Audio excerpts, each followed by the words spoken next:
بنشوف ليندا هي وصاحبتها في مزاية الديكور بيت قديم اتباع لناس تانية، والسبب ان في ام سابت بنتها في البيت ومشيت من سنين. وهنا ليندا بيلفت نظرها انسيال شكله حلو وبلورة صغيرة، بس فجأة بتحس ان الجو بدأ يقلب وفي حاجات بتتحرك من حواليها، وبتلاقي نفسها في أوضة أطفال مليانة ألعاب. وهنا بتظهر بنت وهي متضايقة وبتطلب من ليندا تخرج من أوضتها وتسيب البلورة بتاعتها، لكن أثناء كلامهم بيجي دكتور نفسي اسمه جاك وبيقول لها يا جولي ان البيت خلاص ما بقاش بتاعها وهم لازم يمشوا. وبيقول جاك لليندا انها تقدر تقابله في اي وقت تاني وتختار اللي هي عاوزاه، وبتخرج جولي معاه وهي متضايقه. فليندا بتلحقهم وبتشتري البلوره والانسيال وبتجري على جولي وبتعرض عليها تاخد البلوره بتاعتها، لكن جولي بتقول لها انها مش عاوزاها لان اي حاجه بتلمسها بتدمرها، وليندا ما بتكونش فاهمه هي قصدها ايه بالظبط. وجولي بتمشي من المكان مع الدكتور جاك وهي زعلانه على بيتها، لكن فجاه الانسيال اللي ليندا لابساه بيبدا يلف على ايديها جامد لدرجه انه كان هيعورها، بس صاحبتها بتلحقها وبتشيله من ايدها. تاني يوم ليندا بتزور الدكتور جاك في عيادته وبتطلب منه تتكلم معاه شويه بخصوص جولي لانها حاسه ان حالتها النفسيه مش كويس، بس الدكتور جاك بيرفض لان ليندا مش دكتوره نفسيه ولا مصلحه اجتماعيه ولا ليها وظيفه رسميه تهيأ لها انها تتكلم مع اطفال في رعايه الدوله. وللاسف بتخرج ليندا وقفها بيقمر عيش، بس وهي في طريق خروجها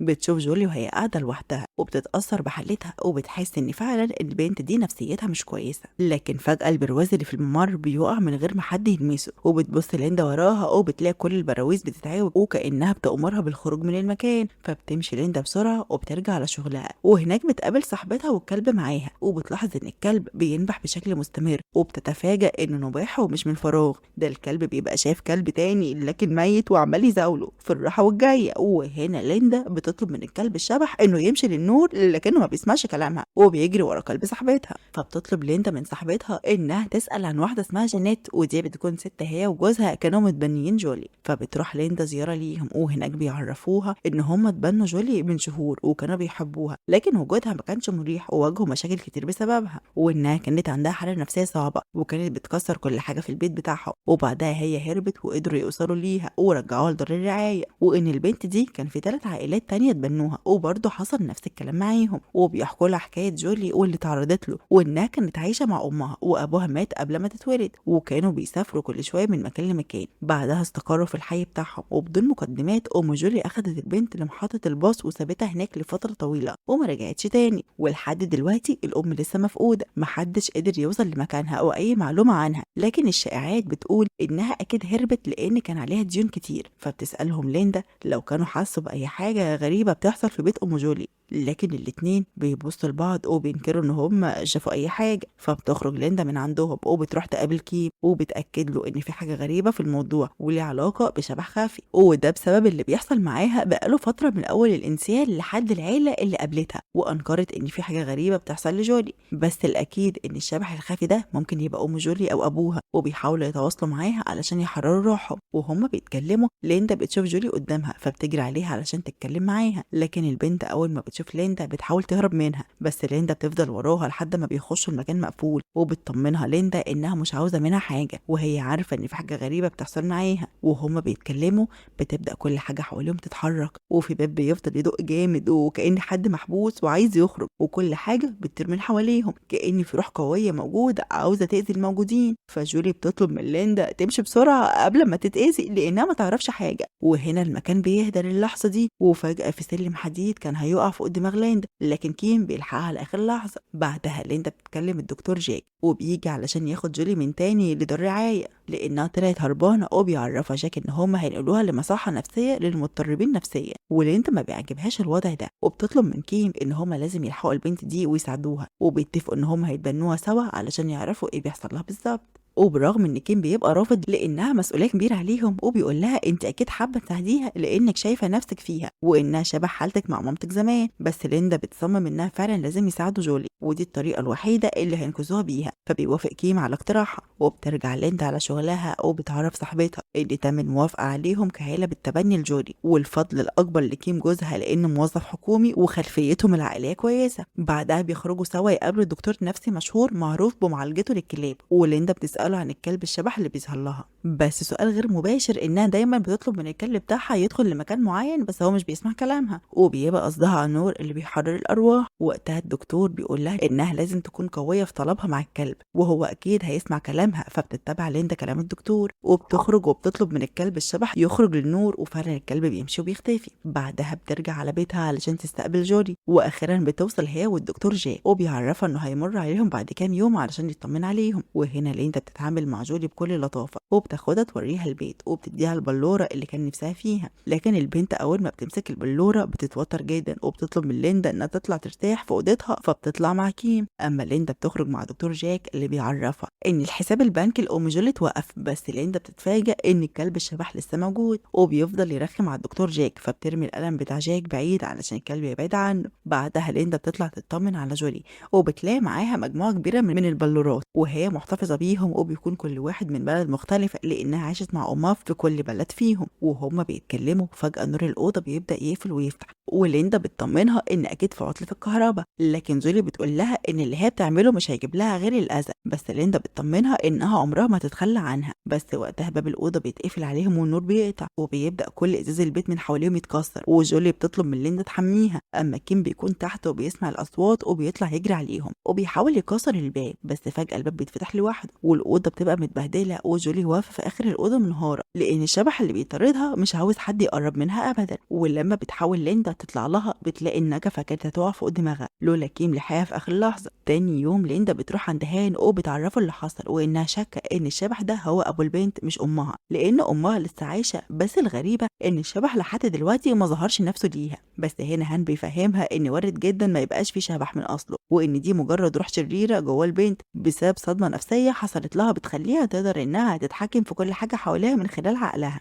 وفي الغالب ان البنت لازم تتعالج الاول من الصدمه النفسيه اللي اتعرضت ليها، وممكن في الحاله دي ان كل اللي بيحصل حواليها يتحل، والعلاج هيكون عن طريق ان البنت لازم تفتح قلبها ليها وتحكي لها عن امها وعن كل الحاجات اللي جواها. وفعلا ليندا لما بترجع البيت بتبدا تقعد مع جولي وقت اكتر وبتحكي لها عن نفسها هي وامها زمان، وبالتالي جولي برضو بتحكي ان دايما امها كانت بتحاول تهرب من حاجه او من حد بس هي مش عارفه هي ايه، ودايما لما كانوا بيتنقلوا لمكان جديد كانت بتغير اساميهم على طول. فبتلاحظ ليندا ان اثناء كلامهم ان ازازه الميه اللي على الكوميدينو الميه فيها بتبدا تزيد لوحدها وكانها بتغلي. وهنا جولي بتطلب من ليندا انها تساعدها يوصلوا لامها، وهنا ليندا بتطمنها ان مش هي السبب ان امها مشيت. بعدها ليندا بترجع تبص لازازه الميه وبتتفاجئ انها رجعت زي ما كانت، كأن شعور الغضب اللي جوه جولي اختفى لما هي طمنتها. وتاني يوم ليندا بتاخد جولي لدروس بيانو زي ما هي بتحب، وبعدها بتقابل واحد شرطي صاحبها وبتسأله عن ام جولي، فبيعرفها ان كل اللي عملته في حياتها كان مجرد بس ديون وشيكات بدون رصيد، لكن مفيش غير المعلومات دي اللي جوه المدينه بتاعتهم حاليا، وبيقدروا يوصلوا لاخر مكان كانت الام عايشه فيه، واللي هناك بتكون ست عجوزه كانت جارة ام جولي.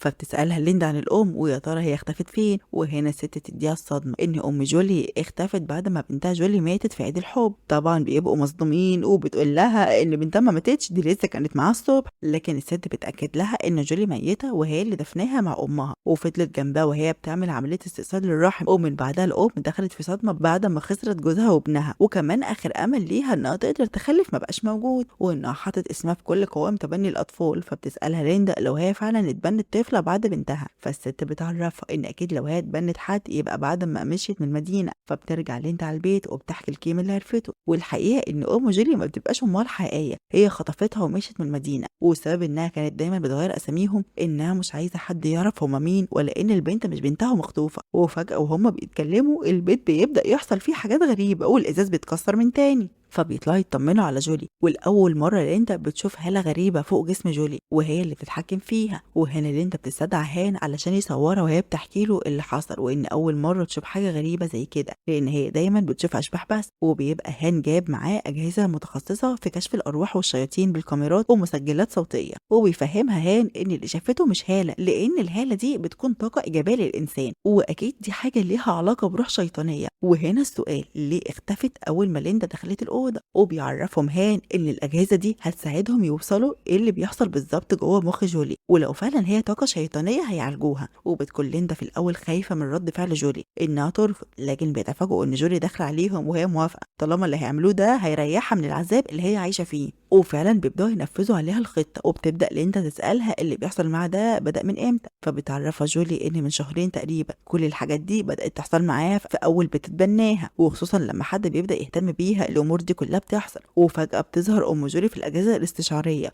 واخيرا ليندا بتقدر تشوفها، وبتطلب ام جولي منها انها لازم تاخد بنتها وتمشي من هنا علشان ترجعها معاها. والبنت بتبدأ تتوتر وبتسألها هو انت بتكلمي مين، انا مش فاهمة حاجة، وبتسيبهم وبتدخل اوضتها. وبتختفي الام الشبح، وبتطلع ليندا تتكلم مع هان عن اللي سمعته عن من الام، وانها فهمت احساسها انها مش قادره تشوف بنتها مع حد تاني بيهتم بيها، وهي مش قادره تقدم لها الاهتمام ده، علشان كده بتأذي اي حد يقرب منها، وعايزه بنتها ليها لوحدها. لكن ليندا بتبحث عن النت على التاريخ اللي البنت قالت انها اتولدت فيه، وبيطلع انه كده لان ده العكس، والبنت اتخطفت في التاريخ ده مش اتولدت فيه. وهنا الام الشبح اخيرا بتظهر، وبتطلب من ليندا انها ترجع جولي لامها الحقيقيه، وهي فعلا حبتها كانها بنتها الحقيقيه، وانها كانت هترجعها لاهلها الحقيقيين. لكن هي اكتشفت انها مريضه بجلطه في المخ، واليوم اللي سابتها فيه في الشارع كانت ناويه انها تاخدها وترجعها لاهلها، وسابتها وراحت تجيب حاجه، بس للاسف وهي ماشيه من عند البحيره حصل لها تمدد في الاوعيه الدمويه وماتت وقعت في البحيره، وجسمها لسه هناك. وقتها ليندا بتطلب من ام جولي انها لازم تحكي الحقيقه لجولي علشان تريحها من العذاب اللي هي فيه، لكن هي بتبقى رافضه تماما انها تشوه صورتها قدام البنت. بس ليندا بتصمم انها تدخل وتعترف لجولي بالحقيقه، بس لما تروح الاوضه بتكتشف ان جولي هربت من عندهم، بس ليندا بتقدر توصل المكان اللي هي فيه، واخيرا بتعترف لها بالحقيقه، وان امها ما سابتهاش، هي ماتت قبل ما ترجع لها، وان كل اللي كان بيحصل معاها لان امها كانت حواليها بتحاول تحميها. وهنا الام بتظهر، والاخر مره بتطلب من ليندا انها ما تحكيش حاجه، بس ليندا بتقول لها علشان كل ده يتحل لازم تعترف بالحقيقه. وهنا الام بتستسلم من الامر الواقع، وبتحكي اللي حصل، وانها بعد ما فاتت ابنها كان نفسها تبقى ام جدا، وكانت بتتمشى في الحديقه وشافت ام عندها 3 اولاد، فغارت منها وخطفت جولي من وهي رضيعه وهربت، وما شافتش انها غلطان لان كان نفسها تهتم بحد وحد يعيش معاها ويهتم بيها،